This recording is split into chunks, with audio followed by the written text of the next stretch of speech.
सावत्र आईच्या दबावामुळे आई वडिलांचं छत लहानपणीच हरवलेल्या निष्पाप मुलीचं आयुष्य एका क्षणात बदलून जातं. कारण वडिलांनी दुसरं लग्न केल्यानंतर घरात आलेली सावत्र आई सुरुवातीला प्रेमाचं नाटक करते, पण हळूहळू तिचा खरा चेहरा समोर येतो. ती मुलीला सतत टोचून बोलते, घरातील सगळी कामं तिच्याकडून करून घेते, शिक्षण बंद करून तिला नोकरानीप्रमाणे वागवते आणि वडिलांसमोर मात्र गोड बोलून स्वतःला देवदूत दाखवते. त्यामुळे वडिलांनाही मुली दुःख कधीच दिसत नाही. दिवसेदिवस वाढणाऱ्या छळामुळे मुलगी आतून तुटत जाते, पण आईच्या आठवणीसाठी आणि वडिलांच्या प्रेमाच्या आशेवर सगळं सहन करत राहते. एक दिवस सावत्र आईला एका श्रीमंत पण वयाने मोठ्या कठोर स्वभावाच्या आणि पैशाच्या जोरावर लोकांना विकत घेणाऱ्या माणसाकडून मोठी रक्कम मिळण्याची संधी दिसते आणि ती स्वतःच्या स्वार्थासाठी त्या मुलीचं जबरदस्तीने लग्न ठरवते. मुलगी रडून विनवण्या करते की तिला अजून शिकायचं आहे, स्वतःच्या पायावर उभं राहायचं आहे, तिच्या आयुष्याचा निर्णय तिलाच घेऊ द्या. पण सावत्र आई तिचं एकही ऐकत नाही.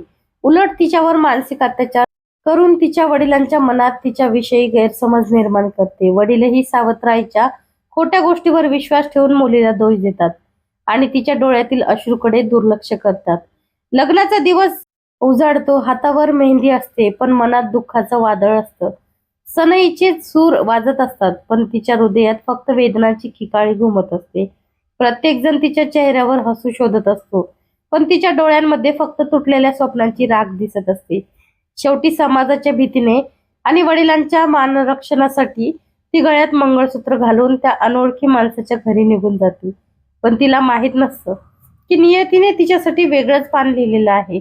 कारण ज्याच्याशी तिचं जबरदस्तीने लग्न झालेलं असतं, तो माणूस बाहेरून कठोर दिसत असला तरी मनाने अत्यंत चांगला असतो. पहिल्याच रात्री तो तिच्या डोळ्यातील वेदना ओळखतो, तिच्यावर कोणताही हक्क न गाजवता तिला वेळ देतो, तिच्या इच्छेचा आदर करतो आणि हळूहळू तिचा विश्वास जिंकू लागतो. तिच्या आयुष्यात पहिल्यांदाच कोणीतरी तिचं बोलणं ऐकतं, तिच्या अश्रूंना किंमत देतं, तिच्या स्वप्नाबद्दल विचारतं आणि तिला पुन्हा शिक्षण पूर्ण करण्यासाठी प्रोत्साहन देतं. त्याच प्रेमळ वागण्यामुळे तिच्या आयुष्यात आशेचा किरण दिसू लागतो. दुसरीकडे सावत्र आईला वाटत असतं की मुलगी कायम दुःखात राहील, पण जेव्हा तिला कळतं की मुलगी नवऱ्याच्या प्रेमामुळे पुन्हा हसायला लागली आहे, स्वतःच्या पायावर उभी राहत आहे आणि तिचं आयुष्य बदलत आहे, तेव्हा तिच्या मनात जळफळाट सुरू होतो. ती पुन्हा त्यांच्या संसारात विष पेरण्याचा प्रयत्न करते, खोटे आरोप करते, गैरसमज निर्माण करते.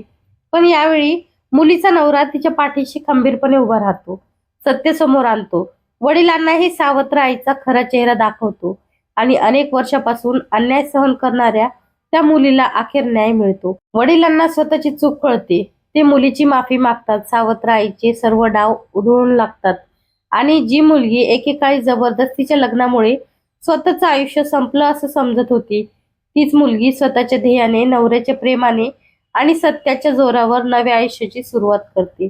जगाला दाखवून देते की परिस्थिती कितीही कठीण असली तरी प्रेम, विश्वास आणि संयम याच्या बळावर प्रत्येक अंधारानंतर प्रकाश नक्कीच उगवतो.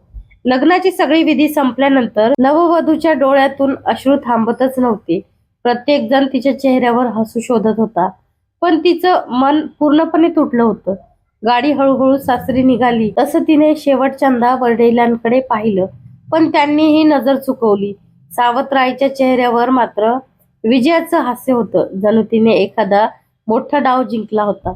मुलगी मनातच आईचा फोटो घट्ट धरून रडत राहिली. सासरी पोहोचल्यावर तिचं मोठ्या थाटामाटात स्वागत झालं, पण ती एकही शब्द बोलत नव्हती.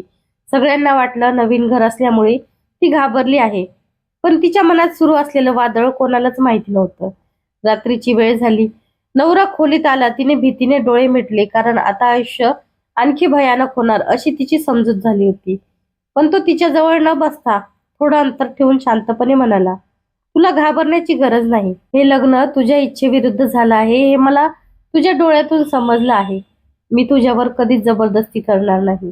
हे शब्द ऐकताच ती आश्चर्याने त्याच्याकडे पाहू लागली. इतक्या दिवसात पहिल्यांदाच कोणीतरी तिच्या मनाचा विचार करत होतं. ती रडू लागली आणि नकळत तिने तिच्या आयुष्याची सगळी कहाणी त्याच्यासमोर सांगितली. आईच्या मृत्यूपासून सावत्र आईच्या छळापर्यंत, शिक्षण बंद करण्यापासून जबरदस्तीच्या लग्नापर्यंत, सगळं ऐकून त्याच्या डोळ्यातही पाणी आलं. त्याने तिचा हात धरला नाही, फक्त एक ग्लास पाणी तिच्या समोर ठेवत म्हणाला, आजपासून तुझ्या आयुष्यातील कोणताही निर्णय तुझ्या इच्छेविरुद्ध होणार नाही. तुला शिकायचं असेल तर मी शिकवेन, तुला स्वप्न पूर्ण करायचं असेल तर मी तुझ्या पाठीशी उभा राहीन, पण आधी स्वतःवर विश्वास ठेव. त्या एका वाक्याने तिच्या मनात आशेचा पहिला किरण उगवला. दुसऱ्या दिवशी सासू सासरे तिच्याशी प्रेमाने वागले, तिला मुलीसारखं मान दिलं. त्यामुळे तिला हळूहळू वाटू लागलं की प्रत्येक घर वाईट नसतं. पण दुसरीकडे सावत्र आईला जेव्हा कळलं की मुलगी सासरी आनंदात आहे, तेव्हा तिच्या मनात पुन्हा विष तयार होऊ लागलं. तिने ठरवलं की कोणत्याही परिस्थितीत त्या दोघांचा संसार सुखाचा होऊ द्यायचा नाही. आणि त्यासाठी तिने असा एक धोकादायक डाव आखला की ज्यामुळे पुन्हा एकदा त्या मुलीच्या आयुष्यात मोठं वादळ येणार होतं. सावत्र आईने काही दिवस शांत राहायचं नाटक केलं, पण तिच्या मनात सुडाची आग धगधगत होती. तिने गावातील एका ओळखीच्या माणसाला पैसे देऊन मुलीच्या नवऱ्याविषयी खोट्या अफवा पसरवायला सुरुवात केली. त्याच वेळी तिने वडिलांनाही भडकवलं की मुलगी लग्नानंतर त्यांना विसरली आहे आणि सासरच्यांनी तिच्यावर जादूटोणा केला आहे. वडील पुन्हा तिच्या बोलण्यावर विश्वास ठेवू लागले.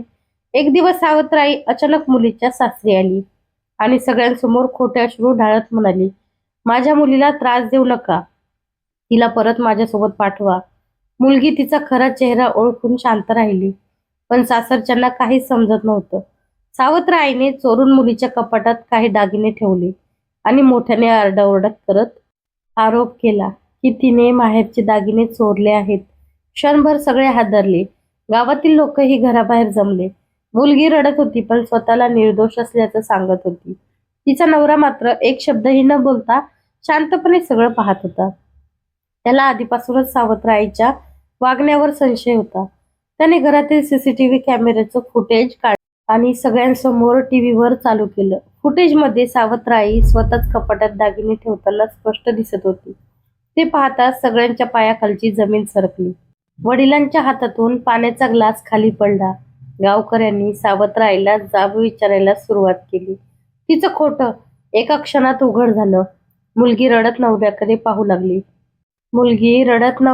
पाहू लागली, कारण पहिल्यांदाच कोणीतरी तिच्यासाठी जगासमोर उभा राहिला होता. वडिलांना आपल्या आयुष्यातील सर्वात मोठी चूक कळली. ते मुलीच्या पायाशी बसून रडू लागले आणि म्हणाले, मुली, मी तुझा बाप असूनही तुझ्यावर विश्वास ठेवला नाही, मला माफ कर. ते ऐकून तिचेही अश्रू अनावर झाले. पण सावत्र आई अजूनही हार मानायला तयार नव्हती. तिने रागाच्या भरात असं काही गुपित उघड केलं ज्यामुळे संपूर्ण कुटुंब हादरून गेलं. आणि ते गुपित ऐकताच मुलीच्या आयुष्याला पुन्हा एक अनपेक्षित वळण मिळालं.